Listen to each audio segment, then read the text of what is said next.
Осенний призыв стартовал сегодня во всех субъектах России, в том числе и в новых регионах. В отдаленных районах Крайнего Севера он стартует с 1 ноября. Начало отправления призывников со сборных пунктов запланировано с 16 октября. Срок военной службы по призыву, как и прежде, составит 12 месяцев.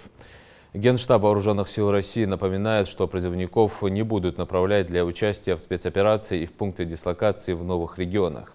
Планов проведения дополнительных мобилизационных мероприятий у Генштаба нет, так как контрактников и добровольцев для выполнения задач СВО достаточно.